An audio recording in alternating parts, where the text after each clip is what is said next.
hindi ko makakanta kung hindi dahil sa mga taong nagwala sa akin. At sa mga taong tumulong po sa akin na nakarating dito. Nga po pala, may kananonood ng kabanda ko. Ay! Andito si Opa Jake at saka si Don Romeo, yung drummer ko po at saka bahista ko. Akong kayo.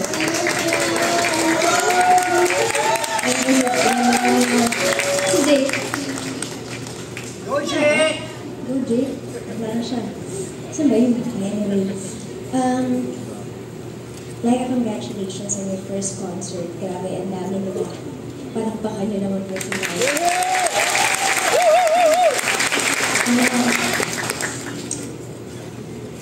You have a long way.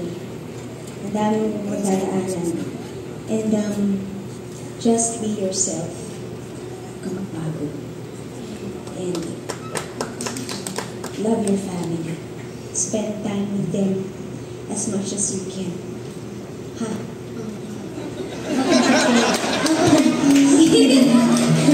Ano po? Ha? Okay? Okay? Thank you po sa payo. Thank you so much. Ate, yung message niyo po sa akin, isang sa puso, isang sa isip ko po yun. Nagdadalahin ko po yun hanggang sa kailan ako dito sa mundo. Ayan! Kaya pero tatanungin ko po kayo sila. Wag mo nang tanongin na. Okay, alis na tayo. Guys, do you want more?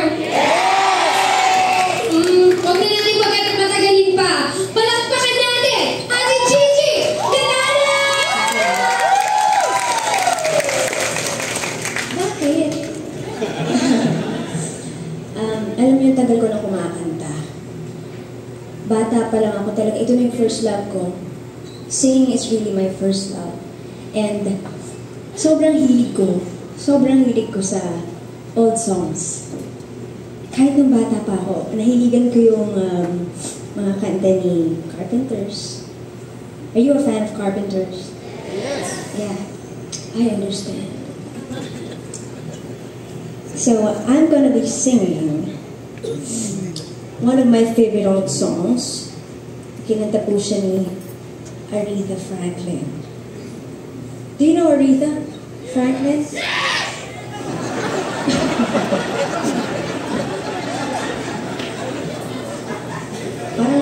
Parang kinabahan ako sa yes. So here's an Aretha Franklin song.